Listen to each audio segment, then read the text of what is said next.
அதை குறித்ததான செய்தி டிராவல் ஆகவே இல்லை. நல்லா கவனிங்க, பைபிளை நல்லா படிங்க, அது தியானம் பண்ணுங்க. ஆமா, 40 நாள் ஆயிடுச்சு, யாரும் போய் சுவிசேஷம் சொல்லல. 50 நாள் ஆயிடுச்சு, இயேசு மரித்த காரியத்தை குறித்து யாரும் பேசவே இல்லை. எல்லாரும் வீட்டுல அடைக்கப்பட்டிருந்தாங்க, எல்லாரும் வீட்டுல பயந்து இருந்தாங்க, எல்லாரும் தங்கள் வேலைக்கு போக ஆரம்பிச்சிட்டாங்க. தோமா நான் தொட்டு பார்த்தாதான் விசுவாசிப்பேன், ஏன்னா அவர் மரித்து போயிட்டார். எல்லாரும் பயந்த நிலைமையில இருக்கிறாங்க. ஆனா இந்த ஊழியத்தை மீண்டும் துவங்குவதற்கு, சிலுவையினுடைய உபதேசத்தை கொண்டு போவதற்கு, அல்லது கிறிஸ்துவினுடைய ரட்சிப்பை கொண்டு போவதற்கு வானத்திலிருந்து ஒரு பலத்த காற்று இறங்கி வந்தது. வானத்திலிருந்து ஒரு பலத்த காற்று இடி முழக்கம் போல இறங்கி வந்தது.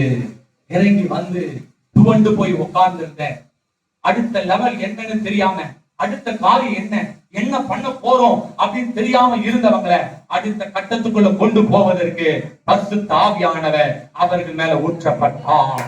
ஊற்றப்பட்ட ஆவியானவர் அவர்களை நிரப்ப ஆரம்பிக்கும் போது எழுந்தார்கள், பிரயாணப்பட்டார்கள், புறப்பட்டு போனார்கள், செய்திகளை அறிவித்தார்கள், மரித்த இயேசுவை குறித்து பிரசங்கம் பண்ணினார்கள், அவர்களால் ஆத்துமாக்களை தெரிந்து கொண்டார்கள், அநேகர் ரட்சிக்க ஆரம்பித்தார்கள். அது 3000 5000 ஆரம்பிக்கப்பட்டது.